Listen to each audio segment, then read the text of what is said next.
When we look at serendipity as well, I want you to start to think about where has serendipity affected your life?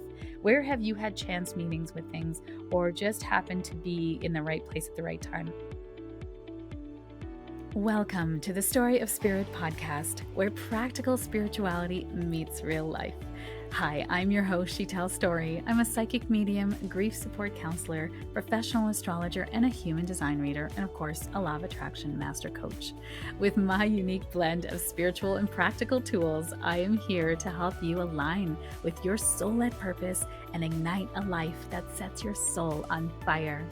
In this podcast, we are going to explore the principles of energy, astrology, spirituality, and psychology to help you heal your grief and create an aligned life and business from the inside out. Whether you are looking to deepen your intuition, understand your cosmic design, or transform your business, this podcast is for you. Join me each week for insightful discussions, practical tips, and inspiring stories that will guide you on your journey to living your very best life. Don't forget to subscribe and follow us on Instagram at Sheetal Story or wherever you listen to this podcast. Let's dive in and start this transformative journey together. Welcome to the Story of Spirit podcast. Serendipity and synchronicity. These are two very special, spiritual, energetic words that I seem to live on the daily, and I pay attention to things that feel synchronous or serendipitous in my life. This episode was actually inspired by a trip I recently took to Phoenix, where I was there for a business conference with other entrepreneurs. And it seems like every time I attend an event or I travel, I tend to have these really wonderful things happen. And I started to actually write about this on my trip. I was supposed to talk about something else today on the podcast, and it just became very, very loud that I need to talk about serendipity instead. So that topic will be forthcoming in the coming weeks. But this topic today, it was very divinely inspired. And it was inspired by a meeting of a wonderful young lady who I say young lady because she looks really young. She's probably not as young as she looks, but she was so wonderful. She actually reminded me of Hayden Panettiere, who, is blonde, short, blue-eyed, beautiful, youthful looking. And that's who she struck me as soon as I saw her. And she tapped me on the shoulder. So at this big conference, there's about 1,000 people. Okay, so I really want you to think about how serendipitous this is. There's 1,000 people in this conference. Now I had VIPs, so we got in early access, and we get to kind of actually access the first few rows. Actually, anywhere you can sit anywhere you want, but because it's so big, you want kind of up front and it's sort of in the middle, if you will. So everyone kind of clamors for the first few rows, and there's a lineup, and they're all very, very keen. And thankfully, my friends are also very keen. That'll get me a spot, or sometimes it's me. But my friends are more keen than I am. So I was very lucky that we got these great seats. So, third day, this is a 3-day conference. Day 3, I'm sitting a little bit further back than we have been. So we're in row 3, middle, this main stage. There's lots going on. And this woman who's sitting behind me and sort of a few seats over, taps me on the back. She said, "I think we were on the same flight together." And I went, "Oh, really? I was wearing all red." She goes, "Yeah, yeah, yeah. You were wearing all red. I tend to wear a red when I travel. That way I don't have to wear a bunch of shoes and travel with a bunch of accessories. I like to travel light and just take carry on." So I was wearing a red athleisure suit, when I was traveling. And she said, "Yeah, you were all red. I swear it was you." And we were running to catch our plane. I was like, "Yes, I was running to catch my plane, and I missed my flight. So I had to catch the next one to Phoenix." And she said, "I think that was you." And I said, "Did you come in from Calgary?" And she looked kind of confused. She's like, "No, I came in from Detroit." I went, "What?" She goes, "I swear it was you." I said, "It was not me because I came in from Calgary." So she's like, "Wow, that's so weird. Are you Canadian?" I said, "I am Canadian." This conference is huge. It's in America. It's in Phoenix. So there's not many Canadians. And the fact that she was Canadian was kind of interesting as well. So she's like, "Oh, well, when are you flying out?" And I said, "I'm flying out tomorrow, but I want to be at the airport like 8:30, 8 o'clock. She goes, me too. Do you want to catch a ride together? I said, for sure. I would love to. She seems super lovely. And I've been in this group for a little while. So we kind of were talking, whatever. She waited for me outside the conference room. And after the event was over, she's like, hey, let's exchange details so we can catch our flight together or go to the airport together at the very least. So I said, yes, no problem. She gave me her information. We met downstairs the next morning, caught a Lyft. I like to use Lyft when I go to the US. Caught a Lyft to the airport. And as we are talking, the synchronicities of our lives, of her soul, it's like I have known her before. Like as she's talking and I'm looking at her and I'm like, my God, I love this woman so much. It's wild. Like we really just met her yesterday. And as we're talking and we're connecting, and then I pulled in the Lyft driver who also got quite a bit from the conversation, I think. So we're sitting there and we're talking about things, and I'm getting downloads for her, and she's getting real like energetic kind of feelings coming through her body. I help ground her. She's such a beautiful light, and we just stay connected. We've just been texting and staying connected to each other. And I thought that's wild. Like, what are the chances that she'd be sitting behind me, that she thought I was on her flight, which I definitely was not on her flight. I guess there's a lot of people in the world look like me. I don't know, but something in her spirit got her to tap me on the shoulder for me to turn around and speak to her. So there was something in her soul that pushed her forward to do that, or inspired her. Better said that way, not push, but an inspire action to tap me on the shoulder and talk to me. And then we just hit it right off. It's just wild that how often that happens in my life. I'm going to take you to another situation. In 2017, I had taken a meditation teacher training class. I had just been called to do it. It was 25 hours over a weekend, Friday, Saturday, Sunday. It just called to me. So I signed up for it. And in this class, it was one of the bigger classes at that time, about 35 people.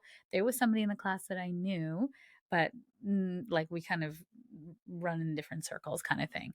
So on one of the breaks, this beautiful blonde lady comes up to me and says, I think I know you. And I said, I feel like I know you too. She caught my eye when we walked in. And that was the summer where I went to a lot of weddings. A lot of very I'm gonna say very like lovely weddings for younger people who were the flowy dresses and the hats and I'm a little bit of the older generation. And she just fit that description. She was wearing a hat and she's got this flowy blonde hair and blue eyes and just gorgeous. And I said, could you have been at a wedding this summer? She goes, definitely not. Okay. So we're trying to figure out how we know each other, and we're laughing and we're getting along, and we look at our Facebook profiles because sometimes they'll say, who you have in common. And we have one person in common who's a photographer. Well, at the time, my friend was a photographer. Well, this person that I was meeting was a photographer. And this photographer worked at my kids' daycare and took our pictures. So that's how we knew this lady. And because my friend was a photographer, they were in the same community. So not same, like we had no overlap. So the more we talked about our lives, we had zero overlap. Like zero in terms of knowing the same people, running in the same circles, like nothing the same. But we felt so familiar to each other. And that's called a soul recognition, right? The soul recognizes when it meets somebody that it has met in a previous lifetime, or you can think of it as vibrational resonance, where the two of you have this frequency that feels really good and familiar to each other. But I can say that that's kind of different, because I can be around people that feel good for my soul, and then I can be around people who feel like family. There's a difference between the two. And we call that soul family. It's like you've either had past lives with them, you've had some sort of interaction with them, your soul knows each other in some way. And I have to say, the more that I go on my own spiritual journey, the more it almost feels like it's picking up speed. Like I'm just meeting more and more people that they're like, I feel like I know you. Like that's the line, right? I feel like I know you. And there's really no possible way we could know each other. Like it's, know each other in the 3D sense of physically our lives intertwining in some way. So it's wild, when you think about that. So this beautiful blonde lady came up to me and it's like, well, we feel like we know each other. And so we went for lunch and we just hit it off. It's like meeting a best friend for the first time. We just knew each other and we were laughing and amazing. And she ended up becoming my branding photography coach. She helped me to launch my website. So all of my branding, some of the pictures that you see, she helped create all of that for me back in 2017. And from a business perspective, I actually interviewed 3 different people. I'm a Virgo. I like organization. I like accountability. I like efficiency, but I want to make sure that I'm getting the right, that I'm working with the right person. So I'll pick sort of 3 or 4 that come credentialed or come referred or whatever just calls to me, and I'll interview all of them and I'll pick that way. We did that with my child's therapist as well. We interviewed a few, we got a session with each, and then we picked from there. And it's wonderful. You're interviewing people. And I hope someone here listens and hears that, is that you're not just being assigned, you're not just having to pick the first available person. Of course, there's dire circumstances where sometimes you are, doctors and stuff might be a little scarce in your area, but you don't have to just take the first person, especially with therapists. You should be interviewing, you should be looking at different people. So even in business, for my branding, I interviewed 3 different people. And although this person was the highest priced, I knew she was for me. And truly, when you factor in all the things with the website, the photography, the branding, all the advice and coaching and all those things, she was a steal of a deal now in hindsight. But back then, it was like a big expenditure for me, right? And spoiler alert for anyone who's going to send me an email saying, "Who is this person?" She no longer does this work, so you can't work with her anymore. She's moved on to much more exciting offerings and coaching that she does. But that synchronicity kicked off. She branded me, and then we became such good friends. I would consider one of my besties. That if things are going down, she's one of the people that I'll call. And when things are going out for her, she's one of the people I'll call too. So we became really, really close. And she was on her own spiritual journey and her own discovery of self. And it's interesting. We both ended up taking our coaching designation together, and it was because of her I took my coaching designation as well for master's in coaching and law of attraction coaching as well. It was because I was at her house. We were doing some work on, I think, my portfolio. We're just kind of chatting. And she said, I really want to get my coaching designation. And I said, oh, me too. What have you been looking at? She goes, I really want to get a law of attraction coaching. I was like, yes, that would be amazing. I know of someone in my community that does law of attraction coaching certification. And she's like, shut up. That is not easy to find. Like, it really, there's only one place, but it would go to Calgary, which means like a 3-hour drive. And you'd have to go like every weekend for a long time. And we were both like, I don't want to drive to Calgary all the time, 3 hours and then 3 hours back. And, we have family. We were just not interested in taking it in another city. At that time, it was not online. So I said, well, maybe you should check out my friend who does this. Apparently, she's quite good at it. I don't know, but I know it's quite an investment. And so my friend's like, yeah, I'll check her out. And then she got back to me. She's like, you will not believe it. Like, she is so credentialed. You can get your coaching designation and register for with Federation of Coaches and blah blah blah blah. And it's like 9 months. There's a lot in it. There's book reviews and all the things and practicum and hours. And I was like, oh, that sounds amazing. And she said we should do it together. And I was like, yeah, we should. That's it. That's right. I'll do it. And I ended up signing up for it, and doing a payment plan and all that stuff. But I ended up making it work, and it changed my life. So I wouldn't have done it if she had not convinced me, but sort of planted and started nurturing the seed for us to do it together. And then we ended up going on and doing our masters in coaching together as well. So wild, like all from a chance meeting, at a meditation teacher training that we were both new to the community at. We did not know each other, but we knew each other. That kind of serendipity changes your life. It changed my life. I mean, she was the one that suggested the coaching then, and everything else that's kind of transpired since then. I think I would say for the both of us has really opened up pathways that we were each other's pathway too, in many ways. And then the community and everything just took off. I just love her so much. So it's these wonderful, kind of chance meetings, that kind of happen. And so I was curious and I looked up the meaning of serendipity. So serendipity is the occurrence and development of events by chance in a happy and beneficial way, a fortunate stroke of serendipity. So it's like this, and it's meant to be positive and uplifting, right? I think that's the difference. Because when you think about things that are meant to happen, but not always positive, we tend to call that fate. So I then looked that up.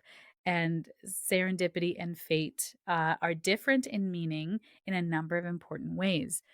Serendipity is defined as a faculty of phenomenon, finding valuable or agreeable things not sought for. Not sought for. Isn't that interesting? So it wasn't like I was wanting to meet these two beautiful women that are going to become, they are lifelong friends already. They're just there in a kind of in this chance meeting places. And while fate likewise may be concerned with something that happens to a person, it need not be, in fact, often is not pleasant. Among the things of fate uh, are an inevitable and often adverse outcome, condition, or end, final outcome, and the circumstances that befall someone or something. So I think the word fate tends to be used in a kind of maybe negative connotation in terms of like it's painful, well, it's just fate.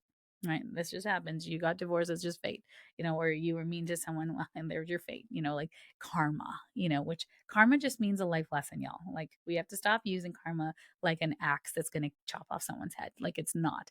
It's just a lesson not learned. So if you do something that's hurtful on purpose, or I mean, I don't think anyone's trying to hurt anyone on purpose. I think we all have trauma responses to or protective mechanisms that are trying to prevent us from being hurt.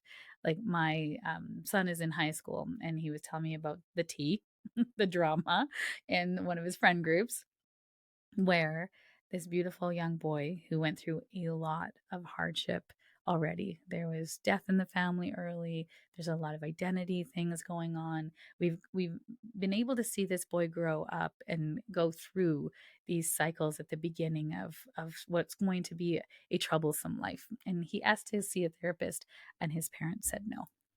And there's nothing, obviously we can do to stop that because, he's my son's friend.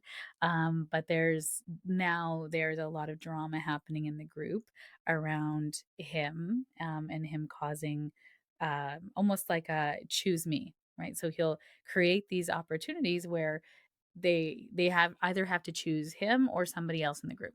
So there's this kind of this feeling of needing to be the center of attention, needing to be validated, and what I'd call is anxious attachment, feeling that his worth is given to him through others, right? So that my son said, well, that's karma, right? Because he's doing these things, and my son has been on the receiving end of that, and he said, well, he has no remorse for him because this guy's trying to get him canceled, right?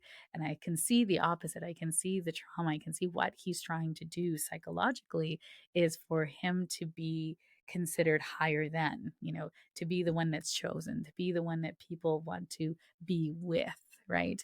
And that's not karma. That's a life lesson that he is learning. When he learns self love, he will not have that experience again of having his friends drop him, but he will consider it karma or consider it bad luck or maybe fate that this happens to me until he heals it.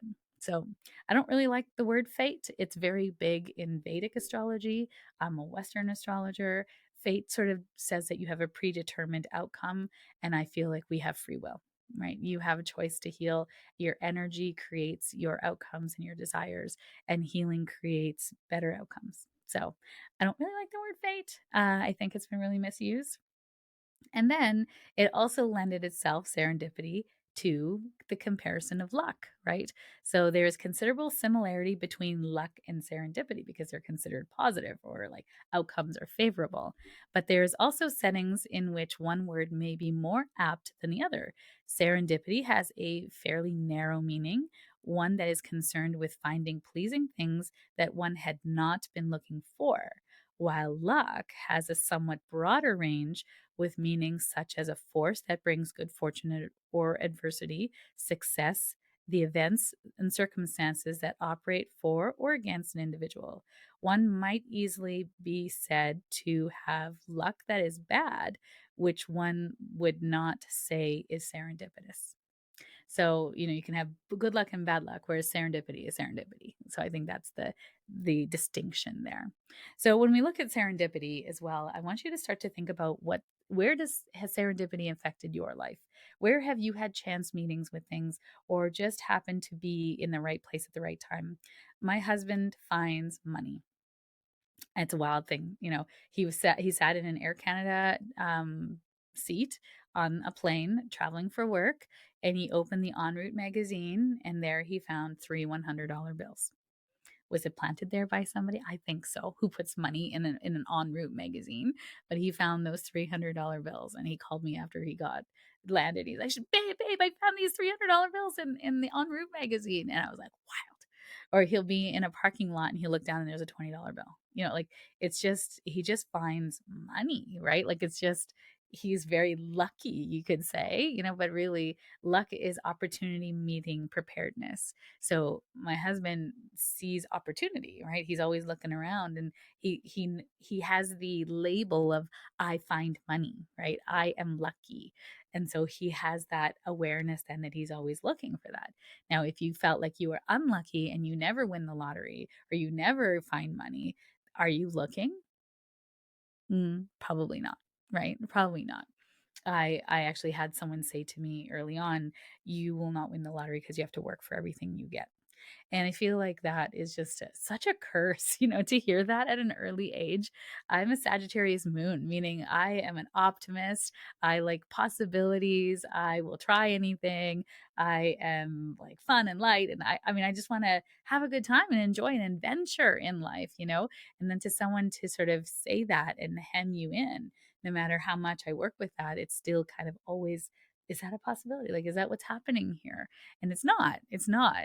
Every time we can reframe these situations in our mind, that's part of healing too. So, another really wild serendipitous thing that happened is also medically. I have two stories about this. So, one, I was working in Vancouver at the time, and one of the ladies I was working with, she was going through a bit of a hard time, and she was a point person for me. So, I was the purchasing manager for Keg Restaurants head office, and she was my contact person at the distributor. And I knew she was going through a tough time. At that point, I wasn't working in my psychic abilities, but I could always feel when somebody's having a hard time. And so she disclosed to me that her son had broken his finger on a trampoline. Totally random, seemingly so. And it was his pinky finger, and it was mangled, y'all. Like, I don't know how this boy broke, like how he fell on the trampoline, but mangled his pinky finger so much so he had to go for surgery to reconstruct it. Like, that probably was very painful. He was a young teenager, I think, around the age in my mind of like 12 to 14 kind of thing. So had to be rushed to emergency. That's kind of, well, try to figure all that out, and then had to go for surgery to reconstruct it. So before you go for surgery, you have to go for your checkup, right? Your kind of, they call it the word is escaping my mind right now, but it's like you're going to be cleared for surgery, right? So you go through all of your, blood work and checking your heart and all the things. And while they were doing that and they checked his heart, they found a massive defect, a defect that would have led to his death prematurely. It's one of those ones that, you're playing a sport and all of a sudden your heart stops. Like, it's that one. Very, very, very serious. And they would not have found it had not for this broken finger. Wild. Okay? So you think, wait, this is so fate in terms of it's meant to happen, maybe not negative, but it is very serendipitous because it saved his life, right? And then they started to check because it is genetic. So they found that she also had it. So easy enough, just put in a little pacemaker to regulate it, no problem. You're going to live a long life. So then they went back through the history of the family. what has happened with all these people. Her mother passed away suddenly, but because of the manner in which she passed, they thought she had committed suicide because they could not find, I don't know. I mean, it's instead of, I don't know, for whatever reason, the word was in the family that she had committed suicide.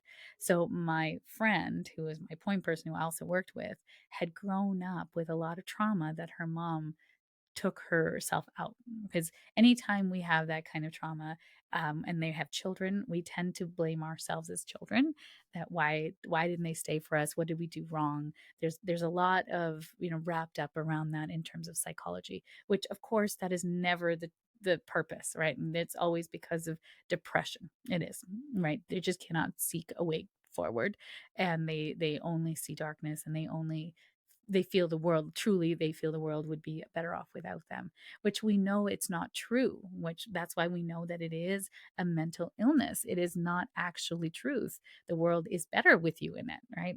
Always there is never a chance where the world is not better without you. So, I mean, anyone listening to this podcast anyway, we'll just say it that way.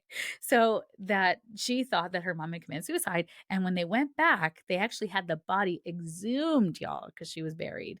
And they found, because the heart, I don't know if it had not been degraded yet, or the manner in which it was done or something like that, the heart was still intact. And they found it also had the defect. So the birth certificate, the death certificate was amended many, many, many years later, and she got to understand that her mother did love her very much and did not choose to leave. And even if a mother chooses to leave, it does not have anything to do with whether they love you or not. Just so you know that. That feels like that with addiction as well. It's not because they don't love you. They just cannot. They just cannot see another way. So trauma messes with the mind. It is not about love. They cannot choose the thing. It doesn't mean that they don't love you too. So I feel like someone had to hear that. So went back through the family and found that there was many of these circumstances of people just dropping dead all of a sudden. And then she also got her boys. She had 3 boys. She got other boys tested, and one other boy also had this defect. So it was absolutely life changing. She was telling me this story and crying, and she's like, what are the chances from a broken finger to healing my experience with my mother and saving my own life and my son's life? And now this is also known genetically. So if any of her sons have children down the road, they can test for that defect and also, prevent anything from happening, all from a broken finger, y'all. So I want to encourage you to look for meanings, look for possibilities, look for serendipity in your life. The last serendipity is I'm going to share is a family member in my inner circle of my family. They had to go for a very routine surgery. Went for the checkup, all was fine.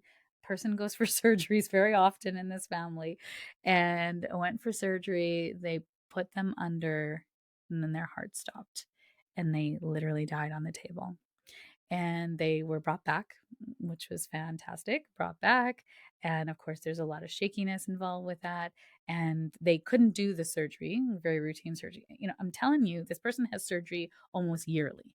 Never had this happen before. He's had probably like 70 surgeries already in their lifetime. And so came out of it, all of this, a lot of sort of soul searching and realizing, my God, I have an amazing life, and lots of family time, and it almost kind of like a shot of like gratitude, infused into life of how good my life is because of the situation. And then when got tested and realized that he has a blood clotting issue, which was never found, or there's something blood disorder or something or other. He had to take some medicine to fix it, and then he could go back and do the surgery again, but now from a place of knowing that he has this thing, which I don't think it's genetic, but something for us to, anyone who's related to this person, to be aware of. So it was really, really interesting that just from this routine surgery, again, has happened many times before, surgery never had this specific thing happen. So interesting, brought back. We have more years with this person, which I'm so, so grateful for. And, the catalyst of that experience changed some of the things in this person's life, right? It's like, you don't have forever. Let's go. you know? So I really know that those kinds of events, when they happen in your life, if they're happening to you or somebody around you, that happens in time, in the terms, in the form is what I want to say, of a car accident, of a cancer diagnosis, of a heart attack, a stroke, someone dying close to you. Those are all things that catapult you truly into grief, right? And that's why I say grief is a soul evolver. It is the single most soul evolver in this lifetime that you will ever experience. So those events will catapult you into a knowing, a something deeper is here for me, right? There's something, you are truly held and supported. And what now? What have you been sort of not paying attention to? Right. So those are serendipitous moments. Maybe those are fate moments, you could say, but there's everything is happening for you. There's a possibility here. And when we take it one step further, is actually everything is happening as you. There is a reflection of the world back to you of who you truly are, right? So when you think about this like chance meeting at, when I was at this conference with this beautiful human, we are meant to meet now. Our paths are meant to cross in this moment. And there was a lot of things that I was able to support her with, and some things to think about for her. I know that relationship is going to come back around as well in many ways, but that chance encounter with me helped her in so many things that she's going through. And then even that Lyft driver was able to hear some things that he needed to hear for himself as well. So it's just, wild how you never know where your path is going to lead. You never know who's going to cross your path. But when you get that feeling of, I need to go talk to that person looks so familiar. I went for dinner last night to celebrate my son's birthday, and the server kept coming by, and I'm like, I keep seeing her in an art gallery. Keep seeing her in an art gallery. So at the end of our, my son's used to this. I said, "May I ask what you do? Like, do you just are you serving? Like, is this your main thing, or do you do something else?" And she proceeded to tell me a story of how she moved to Edmonton because her aunt was really not well, and no, her aunt had nobody, so she stepped up to look after her aunt. And then the aunt needed care but didn't want to go into seniors care, so her and her mom sold their house in another part of Canada and moved to Edmonton to take care of the aunt. And then the aunt passed very recently, earlier this year. And then her mom got sick. So then she was here. Luckily, good healthcare and everything happened here. And her mom needed support, needed to live with an assisted living facility, just got her mom settled. So now it's finally a time where everything is settled in her life. And she's like, I was just thinking about what's my next move, because I haven't really had a chance to even think about me. I graduated high school, looking after my aunt, looking after, you know, and this woman was like so tall, model-esque, beautiful. And I said, I keep seeing you in an art gallery. And she's like, that's so funny because my sister is an artist. I love being around art. But she's like, I'm actually a musician, but I haven't really been wanting to play. And so I really like being around creative spaces. And I said, I don't feel like you are creating in the art gallery. I feel like you are like either owning it or running it, because you have just such a demeanor about you of creating safe space, of being of service. You're very elegant and eloquent. And she's like, that is so interesting. I never would have considered it. But the more you talk about it, the more I feel like this could be a real possibility for me. I love it, she said. So I said, well, if you know it's for you, how you know it's for you is if you just start to look at art galleries, just go to art galleries and see if someone says, you know what, we are looking for an art gallery host a couple nights a week. Would you be interested? Like, you might just get a job offer, if it's meant for you, right? That's luck. Right? Opportunity meeting preparedness, putting herself in those situations. I said, just go check it out. That might not be your thing. That might be your thing. She's like, I'm actually super interested. I will do that next week. So it was wild. I mean, again, for me to sit in her section, we kept seeing her at this art gallery around her.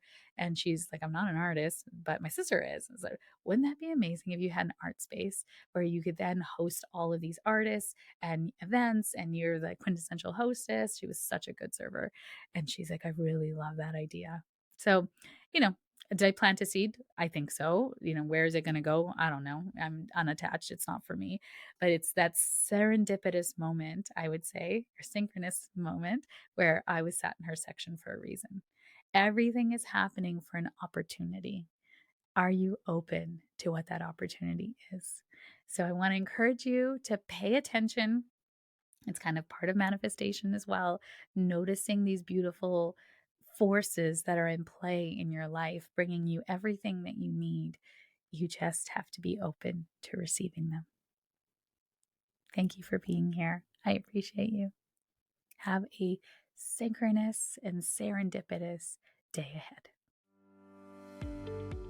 Thank you for joining me on this episode of the Story of Spirit podcast. I hope you have found inspiration, support, and practical insights to help you align with your soul-led purpose and live a life that sets your soul on fire. If you have enjoyed today's episode, please subscribe to the podcast, leave a review, and share it with a friend. Your support helps us to reach more listeners and continues to provide valuable content. I sincerely appreciate every share, and I know it is how most people find me. It is because caring people like you have shared me with them at the right and perfect time. For more resources, insights, and to connect with our community, please visit us at www.sheetalstory.com and follow us on Instagram at sheetalstory. Remember, your journey to a more aligned and vibrant life is just the beginning, and I am here to support you every step of the way. Until next time, stay aligned, stay inspired, and keep shining your beautiful light. This is Sheetal Story, signing off from the Story of Spirit podcast. Here's the legalese that's required by our lawyers. This podcast and the YouTube channel represents the opinions of Sheetal Story and her guests to the show. The content should not be taken as medical, psychological, or financial advice. This series is informational and entertainment purposes only. Because each person is so unique, please consult your healthcare professional, your mental health dream team, your financial advisor, or anyone else that's an expert in the field in where you are thinking of making big choices in your life.